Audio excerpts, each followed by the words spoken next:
kita tahu dulu kelopak mata ya, anatominya. Yang bagian diwarnai warna merah itu disebut lamela anterior atau bagian depan. Bagian yang kuning itu disebut lamela posterior atau bagian belakang. Di sini landmarknya adalah gray line ya. Kalau kalian lihat palpebra kalian itu ada gray line. Nah, itu landmark kita untuk tahu batas lamela anterior dan posterior. Oke, di lamela anterior itu ada 2 kelenjar sebum yang nyambung ke folikel dan kelenjar mol. Dua-dua itu adalah kelenjar aksesorius untuk sebum. Sedangkan kelenjar utama untuk sebum penghasil lipid itu adalah kelenjar mebom. Dia berada di lamela posterior. Jadi dia itu adanya di tarsus ya.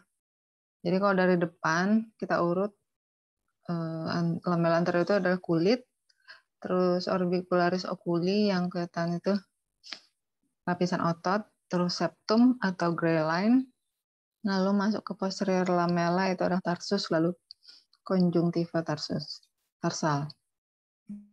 Kita mulai ya untuk hordeolum ya. Suara saya masih kedengaran ya? Masih, Dok.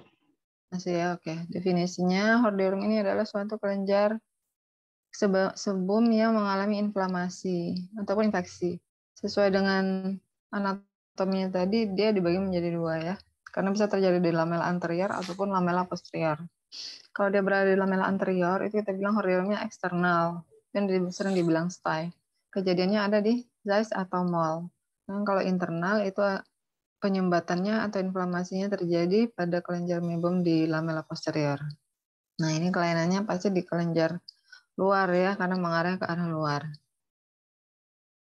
Jadi kalau pasiennya datang itu kalian diagnosisnya juga enak. Dia datang udah tahu kelainannya apa. Tinggal ditegakkan ya ini hordeolum, apa kalazian, apa tumor. Jadi jangan lupa tanyakan gejala-gejala berikut. Edem, supurasi, penonjolannya ke arah luar jika dia lamela anterior. Dia juga bisa lebih dari 1. Ini semua tanda-tanda inflamasi akut, jangan lupa tanyakan. Untuk hordeolum internal juga sama, paling itu berbedanya pada tampilannya dia tidak terlalu menonjol keluar ya. Menonjolnya kulitnya lebih relatif licin, kelihatan lebih mengarah ke dalam. Ya, jangan lupa diversi pasiennya. Jadi apa yang harus dilakukan jika ada hordeolum? Itu kita sebetulnya hordeolum itu dia self-limiting disease, bisa resolusi spontan, bisa dibantu dengan kompat supaya dia cepat kempes, membantu drainase dari aliran sebum. Boleh kamu berikan antibiotik, bisa salep, bisa tetes. Ini saya sesuaikan tata laksananya dengan pasienkes primer ya, biar kalian tidak bingung. Kita lanjut ya ke kelainan kedua. Ada pertanyaan sampai sini?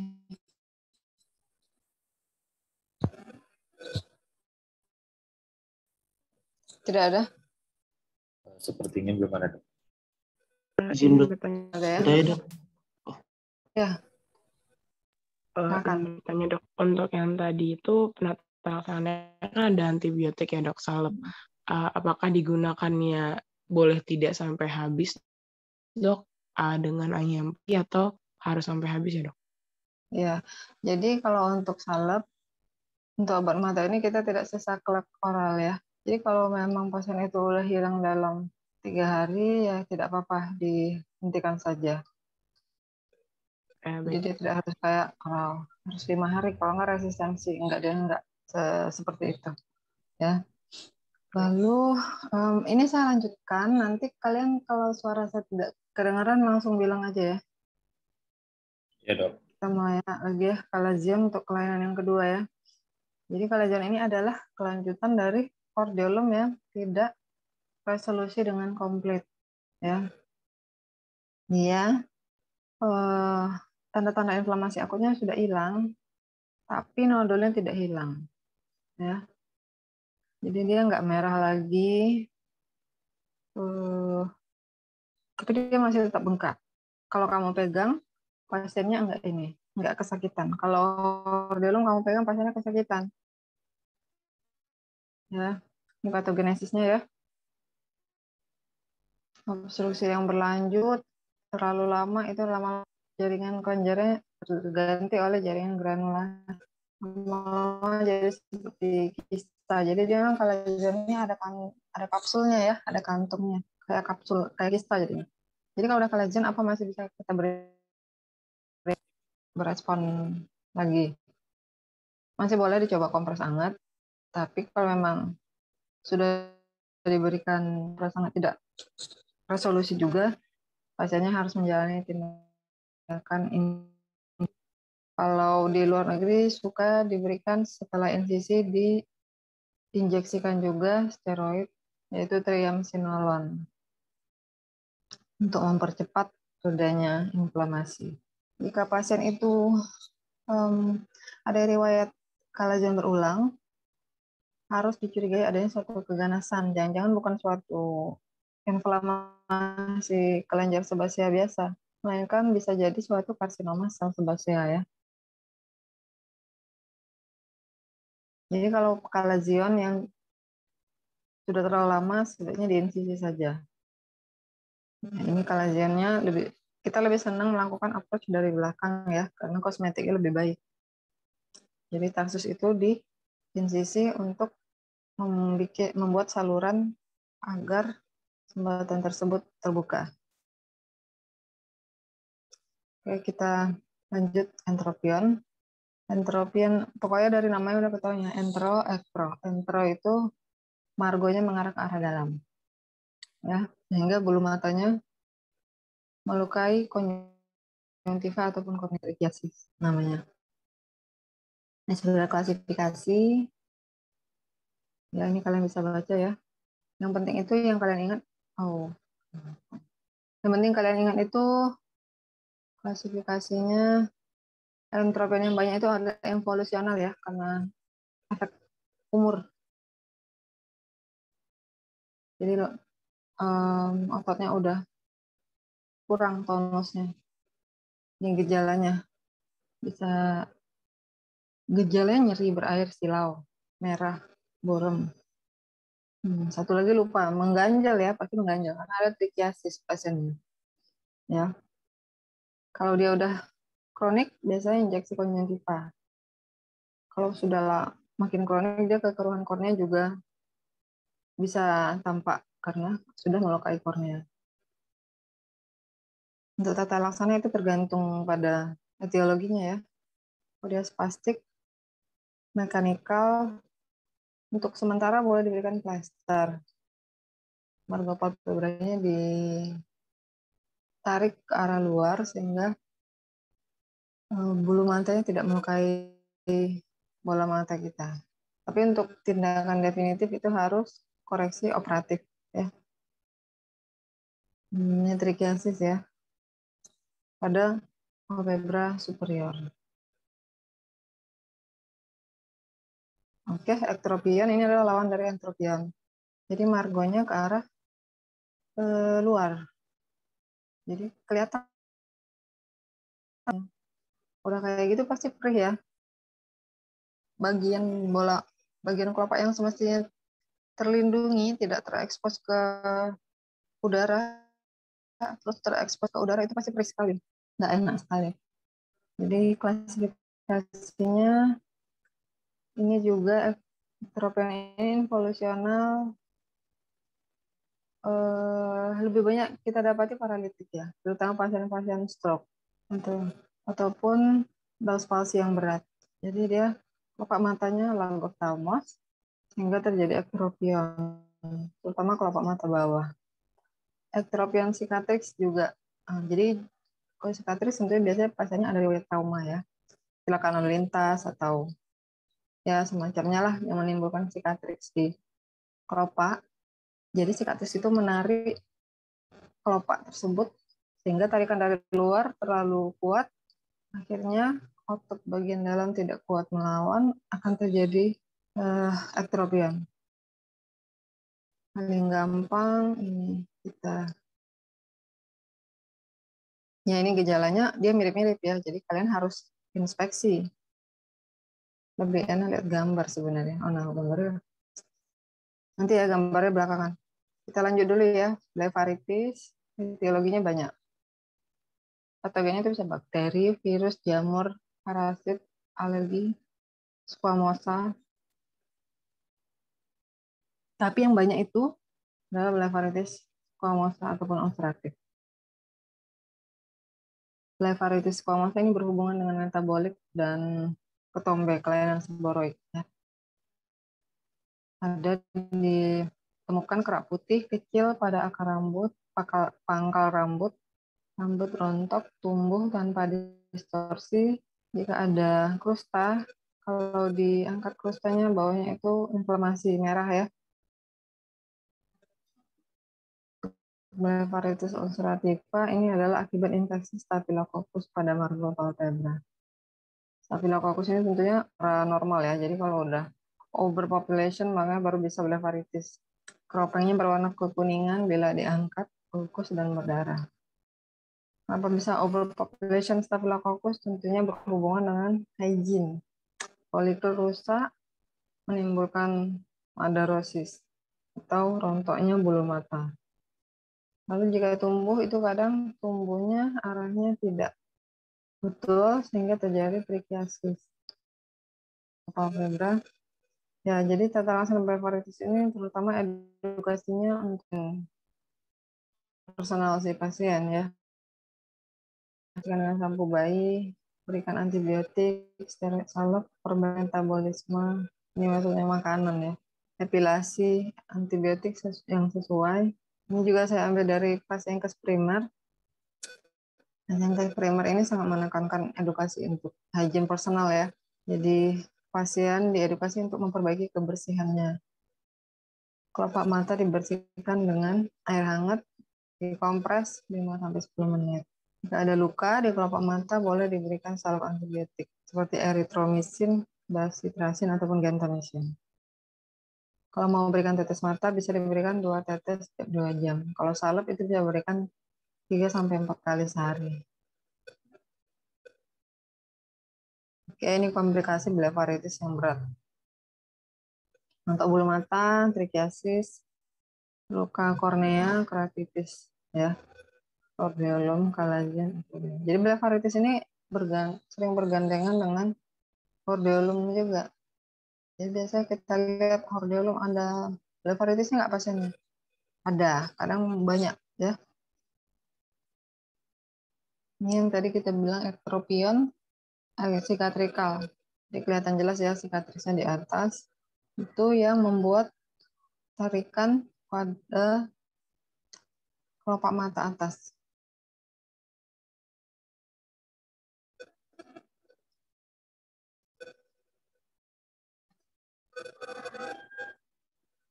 Ini gambar yang ya. Nah, kalau ini gambar trichiasis ya. Kelihatan ya kelopak mata bawah itu sebagian bulu matanya mengarah ke dalam. Ada pertanyaan sampai sini? Izin bertanya dok. Ya. Untuk entropion sendiri itu etiologi utamanya dan tersering apa ya dok? Ektropion ya. Kalau yang sering kita dapatkan itu kalau tidak pasien stroke atau ektropion cicatrix. Jadi kalian jangan lupa tanyakan riwayat ini, riwayat stroke pasiennya. Terutama kalau cicatrix biasanya pasiennya bisa muda ya, tapi kalau stroke biasanya pasien tua. Nah, jadi jangan lupa tanyakan penyakit-penyakit degeneratif, penyakit-penyakit yang sering terjadi pada pasien-pasien tua. Itu. Kalau ektropion ini agak jarang ya, involusional faktor umur. Yang sering itu entropion. Cukup jelas? Baik dok, terima kasih dok. Oke, ada lagi pertanyaan yang lain? Izin bertanya dokter. Silakan. Untuk yang biasa disebut orang awam sebagai bintitan berarti hordeolum ya dok? Atau Ya, hordeolum. Ini aku bintitan, dia bilang gitu. Nah, kamu lihat merah nggak, nyeri nggak gitu. Jangan lupa pertajam suspek diagnosis kita dengan pemeriksaan gitu. Karena dia masih sakit, hordeolum. Biasanya sih pasiennya datang masih dalam fase akut ya, jadi masih hordeolum. Gitu. Baik dokter, untuk mengedukasi dok, jika ada yang bilang kan kalau bintitan atau hordeolum ini bisa dikasih dengan urin pagi, karena edukasi seperti itu. Aduh. Jangan ya. Pokoknya semua tidak segampang itu kita bilang urin itu steril. Kita tahu sendiri urin itu hasil ekspresi. Ya, dari mana kita tahu bahwa itu masih steril? Urin itu sendiri adalah hasil sisa dari metabolisme manusia. Jadi dibilangin itu sama sekali tidak betul kalau itu steril. Jadi malah membuat potensi kuman lebih banyak. Jadi itu betul-betul harus dilarang. Bilang terus terang sama pasiennya, tidak boleh. Ya. Karena di dunia kedokteran tidak pernah dibilang urin itu steril. Ya. Itu adalah suatu hasil ekspresi. Jadi tidak boleh sembarangan diberikan. Apalagi ini kan sedang informasi akut ya. Tidak boleh diberikan. Kira-kira cukup jelas? Ada satu lagi dok, berarti untuk kelainan-kelainan yang tadi dok, yang bisa menyebabkan, bisa ditularkan itu hanya yang disebabkan bakteri atau virus kan dok? Untuk kelainan-kelainan ini?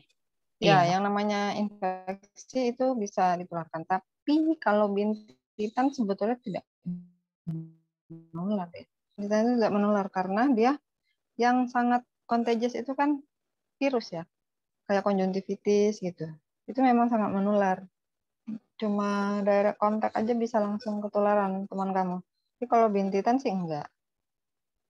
Baik. Jadi kalau misalnya kamu ngobrol-ngobrol sama teman kamu bintitan, enggak sih, kamu enggak bawa ketularan. Baik, terima kasih dok. Oke, ada lagi pertanyaan lain? Kira-kira? Tidak ada ya? Kita lanjut dulu ya.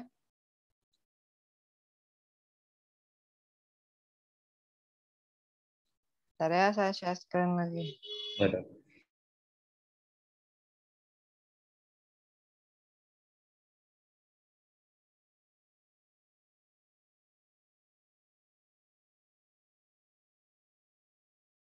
Ini kelihatan? Lihat dok. Kelihatan. Nah, jadi ini sekarang digabung ya, infeksi luar dan dalam bola mata dalam satu kuliah. K7 ya. Salah saya nih. K7 ya, bukan K8. Ya dok. Jadi kita mau dengan infeksi luar bola mata. Jadi saya harapkan setelah mengikuti kuliah ini kalian bisa tahu dan menjelaskan berbagai kelainan luar, bagian luar. Bagian luar ini maksudnya segmen anterior mata ya. Terutama 7 kelainan ini. Konjungtivitis, enggak. Ini kalian harus ingat nanti ya, untuk koas. Nanti saya nggak mau jelasin lagi nanti waktu koas. Koas nanti udah lain bahasan kita. Konjungtivitis, benda asing, linguecula, pterygium, keratitis, skleritis, dan episkleritis. Ya, ingat ya, ini kan lapisan luar semua tuh ya, konjungtiva, kornea, sklera, episklera. Ya. Jadi terutama di sini kita berikan definisi, klasifikasi, patogenesis, gambarannya, dia cara mendiagnosisnya, dan tata laksananya. Konjungtivitis, ya, jadi memang ini banyak kelainan-kelainan inflamasi ya yang dibahas ini. Inflamasinya di konjungtiva, terutama dia kita bagi 2 bagian besar ya, infeksi dan non-infeksi. Infeksi kita bagi lagi menjadi bakterial, jamur, viral. Rickettsial dan parasitik jarang. Imunologi itu kita bagi lagi alergi, pernah atopik. Tapi intinya ini adalah kelainan alergi ya. Klinisnya semua gambaran inflamasi akut ada. Ya. Tumor, dolor, kalor, rubor, fungsiolesa. Ada semua di situ ya. Tumornya ada. Tumornya ada kan? konjungtivanya edem, namanya kemosis. Ya. Tandanya hiperemis, pasiennya bisa mengalami lakrimasi. Kalau dia bakterial, eksudasinya bisa purulen. Kalau sangat berat dan melibatkan edem palpebra, itu bisa sampai pseudoptosis, palpebranya bengkak gitu ya. Kalau dia alergi, ada hipertrofi papil, nah, kemosis yang tadi ya, tanda inflamasi, tidak spesifik untuk kondisi tertentu. Folikel, pseudomembran, membran, granuloma, limfadenopati preaurikular, ini pada konjungtivitis virus. Ya, ini untuk memudahkan kita kira-kira membedakan ini viral atau bakteri atau alergi. Kalau chlamydia saya belum pernah ketemu ya. Viral, bakteri, alergi yang penting. Jadi kalau viral itu berair ya, yang banyak berair. Terus ada preaurikular adenopati, yang lupa diraba. Bakterial itu nggak ada adenopati preaurikular. Jadi eksudasinya yang banyak, bukan air matanya. Atau pusnya yang banyak. Kalau alergi, dia pasiennya mengeluhnya gatal, terutama.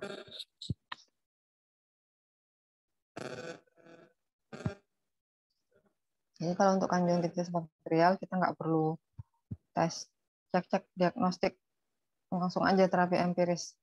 Ya, terapi empirisnya apa? Bisa polimixin, bisa aminoglikosida, fluoroquinolone juga boleh, acitretin juga boleh. Oke, kecuali konjungtivitis gonore, konjungtivitis lain tadi cukup kalian berikan topikal, tidak perlu sampai oral. Ya, tapi kalau GO, nah ini lain ceritanya. Kalian harus berikan, tambahkan antibiotik sistemik. Apa kita berikan? Kita berikan ceftriaxone. Ya. Ini golongan apa ceftriaxone? Kalian tahu? Generasi ketiga cephalosporin, dok. Oke, dia cephalosporin ya. Generasi 3. Ini sensitif kumannya sama ini. Jadi kita berikan ceftriaxone 1 gram per 12 jam.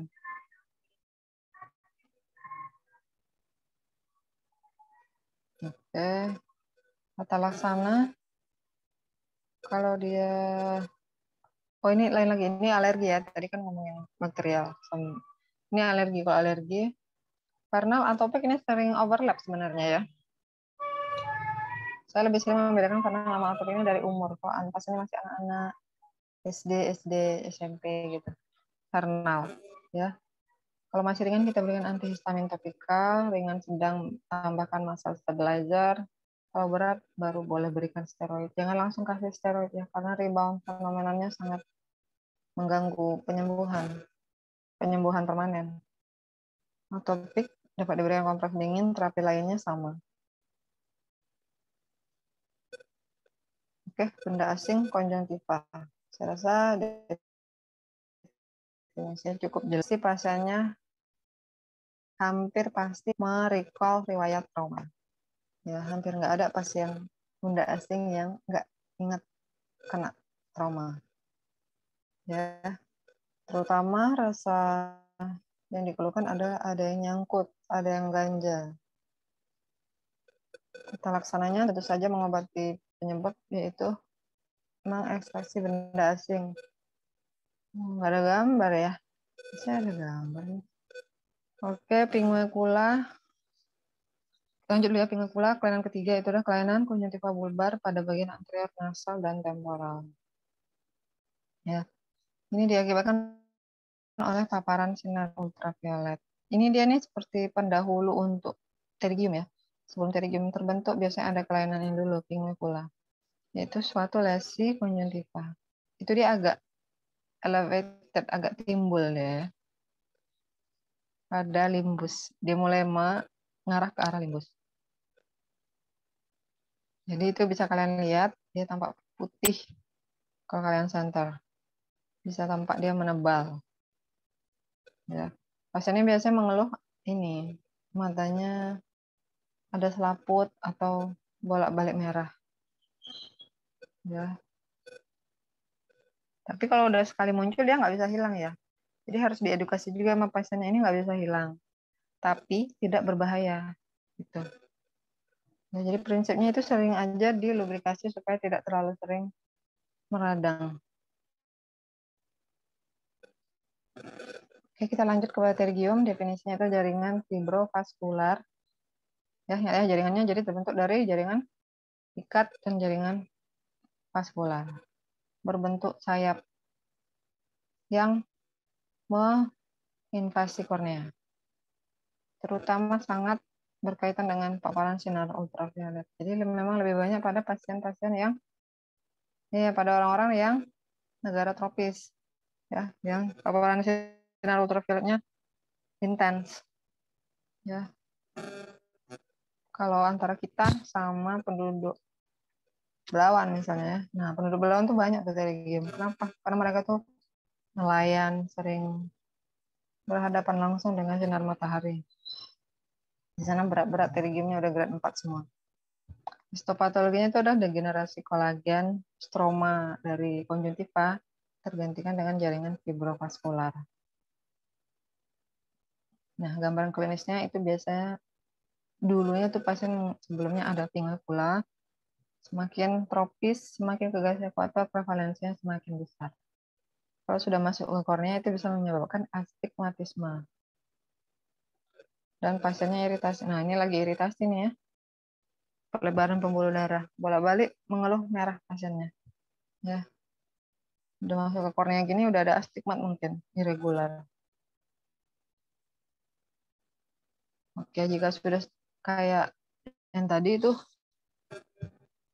sebaiknya di eksisi ya. Lebih bagus lagi kalau ditambah graf. Kenapa? Karena kalau eksisi aja tanpa dicangkok 6 bulan udah balik lagi dan muncul lagi pterygiumnya. Sedangkan kalau graf konjuntiva itu jauh sekali menurunkan angka rekurensi. Sampai sekitar 0,3% gitu.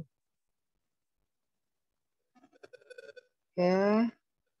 Ada pertanyaan sebelum saya lanjut? Tidak ada? Lanjut ya. Keratitis pada kornea. Ingat ya, namanya bukan korneitis tapi keratitis. Karena dia ada suatu jaringan tanduk keratitis. Klasifikasinya kita bagi menjadi 2 bagian besar, infeksi dan imunologis. Untuk mempermudah, keratitis ini adalah suatu kelainan di kornea ya, jadi kita harus cari tanda klinis yang membantu itu di kornea tersebut. Ya, jadi kalau kalian curiga bakterial, cari tanda-tanda infiltrat ulkusnya batasnya tegas. Kalau dia batasnya tidak tegas, ada lesi satelit, kalian jangan curiga bakterial dulu, curiganya jamur. Terus kalau kalian lihat malah lesinya dendritik, nah jangan curiga bakterial dulu atau jamur, curiganya viral dulu, ya. Nah ini kan apa ya, khas ya dendritik ya, kayak ranting pohon begitu. Nah, tapi ini nggak kalian center gitu terus kelihatan begini ya, nggak segampang itu juga. Ini pasiennya udah ditetes dengan apa nih? Ada yang tahu?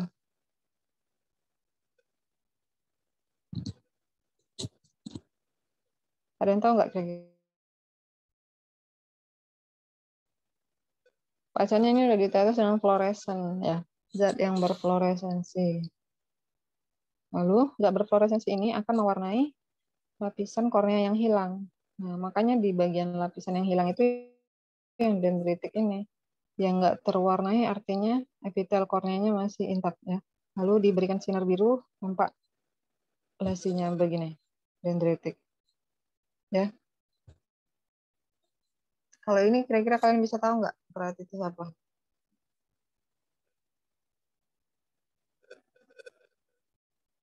Bentuknya apa nih? Morfologinya apa? Lesinya.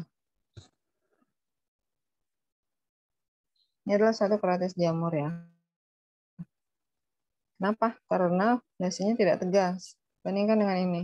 hasilnya relatif lebih tegas, ya, dan purulan, ya. Jadi memang ini keratitis bakterial yang disebabkan oleh Pseudomonas, hampir melting korneanya, ya.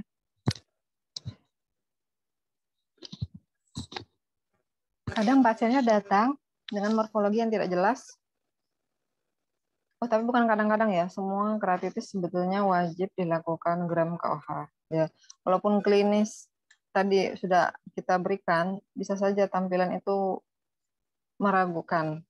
Jadi semua pasien keratitis memang wajib dilakukan pemeriksaan gram dan KOH. Dari mana pemeriksaan gram KOH-nya? Ya dari kornea, ya. Jadi kita kerok korneanya supaya bisa mendapatkan spesimen. Oke, ini tata laksana untuk keratitis bakterial.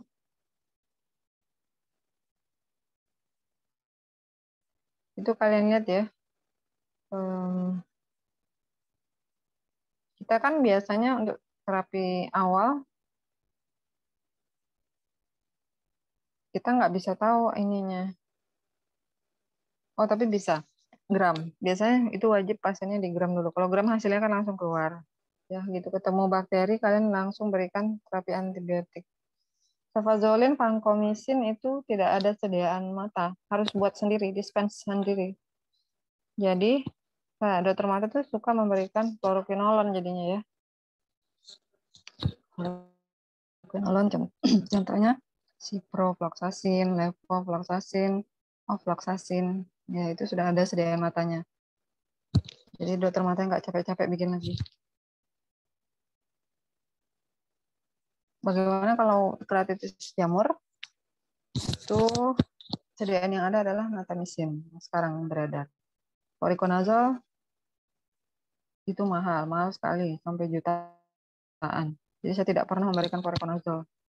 Natamicin, ya, natamicin relatif terjangkau. Amphotericin B juga kalau dulu ada sediaannya, tapi sekarang sudah semakin sulit.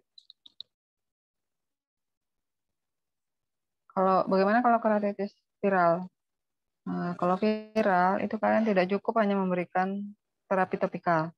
Ingat ya, kalau keratitis viral kalian harus berikan terapi sistemik. Jadi selain diberikan salep, diberikan juga itu paling kanan, lihat, dosis oral kali 400 untuk 10 hari. Ya. Ada pertanyaan sampai sini? Izin dok. Ya. Untuk Silakan. pasien pasca keratitis ini dok, apakah reversible dok ininya scar yang terjadi pada kornea? Jadi biasanya yang namanya ulkus itu kan sudah sampai stroma, ya. Stroma itu tidak memiliki kemampuan untuk regenerasi. Jadi yang namanya keratitis biasanya pasti ada cicatrix yang terbentuk. Sedikit banyaknya itu tergantung dari sedikit banyak stroma yang terlibat, ya. Jadi semakin dalam ulkus itu, akan cicatrix yang terbentuk nantinya akan semakin tebal, semakin opak, dan semakin mengganggu visus, gitu. Jadi kalau kemarin itu baru stroma bagian anterior saja yang terlibat, maka sembuhnya juga relatif lebih cepat, sikatrisnya juga lebih transparan, dan visus yang turun juga tidak sebanyak visus yang turun kalau pasiennya itu ulkusnya dalam, gitu. Jadi kalau dibilang irreversible sih ya irreversible, ya, memang. Gitu kira-kira.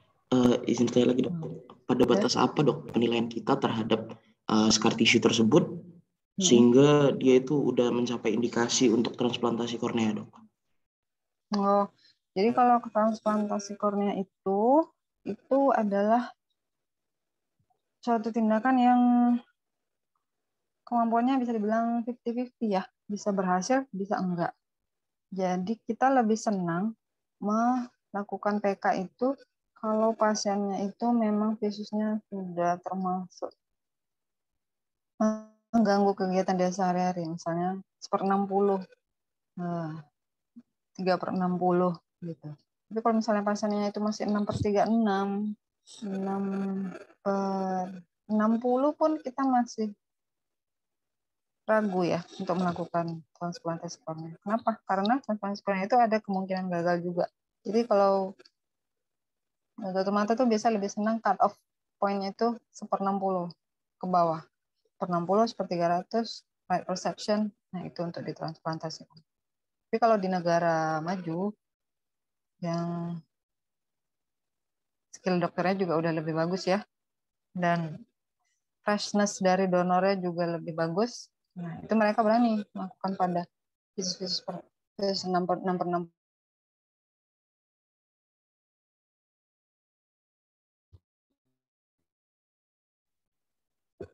Tangkok kornea, transplantasi kornea, gitu. Baik dok, terima kasih dokter. Oke. Kalau belum ada kita ini ya. Skleritis ya, skleritis ini dia jarang ya. Jarang tapi dia berat. Inflamasi pada sklera. Kenapa berat? Karena ya kalau sekali ketemu, kita harus memikirkan kemungkinan kelainan autoimun lebih dahulu daripada kelainan lainnya. Kelainan autoimun itu kan berat ya. Jadi ini klasifikasinya kita bagi anatomisnya anterior dan posterior. Anterior itu bisa diffuse, nodular, ataupun necrotizing. Klinisnya dia pelan-pelan, gradual. Tidak akut ya. Jadi pasien itu sangat nyeri, bisa sampai ada nyeri alih ke kepala, wajah, sampai nggak bisa tidur ya. Kalau kalian periksa pasiennya, tampak injeksinya itu lebih gelap, bersilang-silang ya, kayak jala. Dan kalau kalian mau pegang dengan Q-tip dengan cotton bud ya, digeser tuh nggak bergeser injeksinya itu. Artinya dia tidak superficial tapi dalam. Kalau skleritis kita harus curigai ada kelainan autoimun. Jadi biasanya pasiennya itu akan mengalami workup yang banyak sekali. Nih, workup yang akan dijalani oleh pasien skleritis. Banyak kan sampai harus ronsen toraks. Nah, ini kalian supaya sekedar tahu aja ya, kalau tata laksananya sih sulit ya. Tata laksana definitifnya ini terapinya harus sistemik. Non-necrotizing itu bisa dicoba dulu non-steroid oral. Ya, misalnya ibuprofen 3 kali sehari. Ingat ya, oral ya, bukan topikal ya.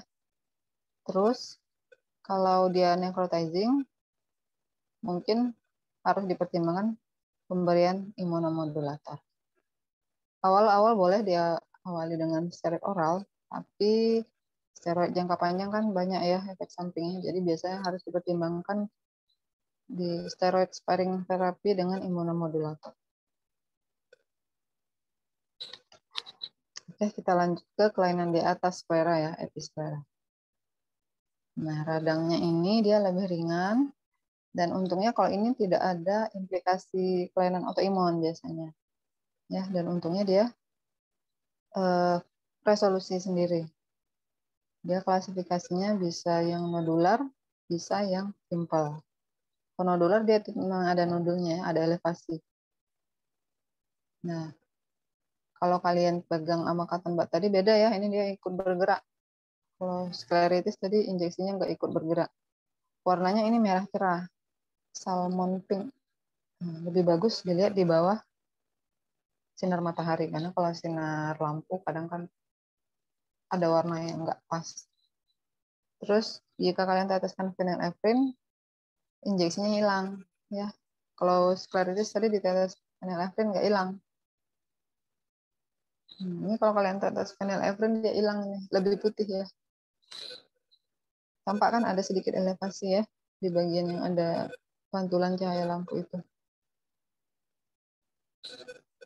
Nah, biasanya sih dia self-limiting, tapi kita biasanya berikan untuk mengurangi, ya untuk psikologis pasien juga, ya untuk mempercepat resolusi juga, kita bisa berikan NSAID topikal atau oral. Kalau dia berulang atau berat, difus, dia boleh berikan steroid, tapi jangka pendek saja, tidak jangka panjang. NSAID topikal itu yang ada sediaannya natrium diklofenak ya.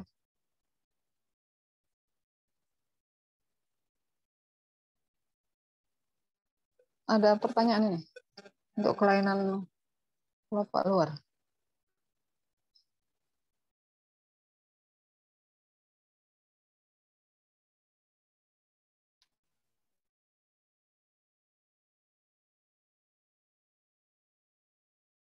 Oh, kelopak dalam kok nggak ada di sini. Ada pertanyaan kira-kira?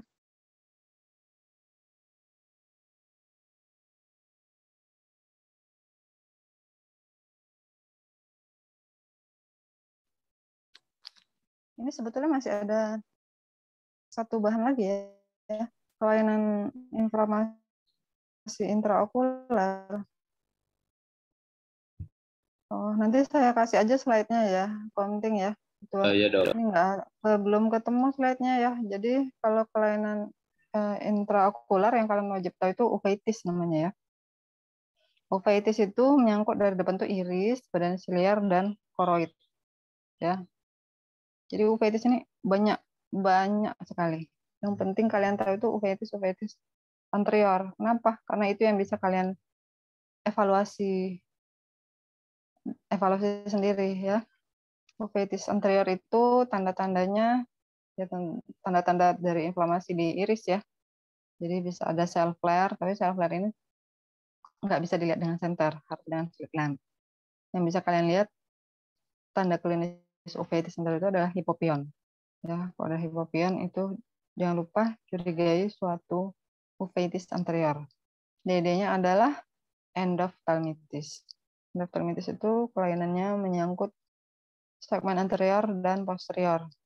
Jadi jika hipopion itu tidak disertai dengan kelainan vitreus, tidak disertai kekaruhan vitreus, nah kalian boleh bilang itu uveitis anterior. Tapi kalau hipopion itu ternyata disertai dengan kekaruhan vitreus, kalian jangan bilang uveitis anterior dulu, kalian suspek diagnosis kerjanya endof dulu. Ya, kenapa? Karena endof itu adalah suatu fito, harus segera diterapi. Ya, terus yang lain ada uveitis intermediate. Ya, uveitis intermediate itu cukup tahu aja, pars planitis namanya ya. Ada snowbank, ada snowball. Itu dapat dilihat di belakang lensa. Dia ada di vitreous anterior. Oke. Terapinya uveitis itu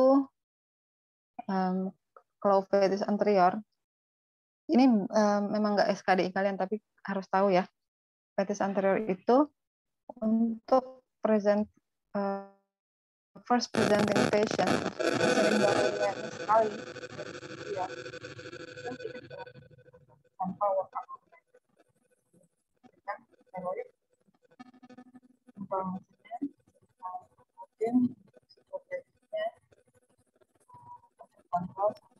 Izin dokter, suaranya kurang terdengar dok. Halo. Iya dok. Halo ya. Ya. Jadi kalau uveitis anterior tadi steroid di taper sampai cell flare-nya hilang. Jadi untuk tahu aja ya, karena kalian kan nggak bisa memonitor cell flare. Jadi dokter itu akan memonitor cell flare sampai hilang, baru steroidnya boleh di stop.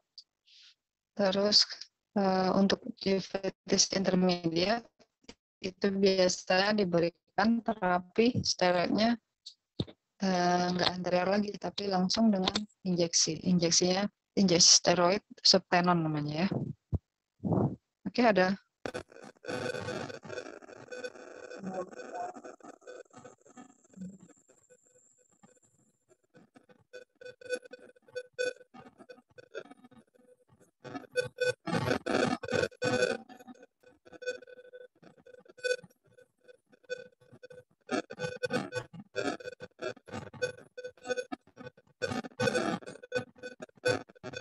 Izin dokter, suaranya tidak jelas lagi dok. Halo, ini gimana? Halo, Masih Halo, nggak jelas. ini kedengeran? Iya, sedikit kedengaran.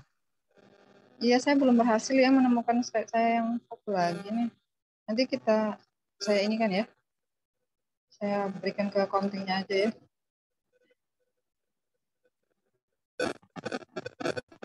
Oke, ada pertanyaan lagi?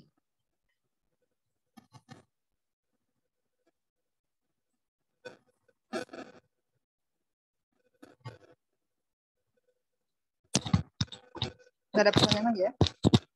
Kita akhiri dulu ya, sampai di sini ya. Ya dok. Nanti itunya saya kasih accounting. Kamu nanti WhatsApp saya aja biar saya tahu nomor kamu ya.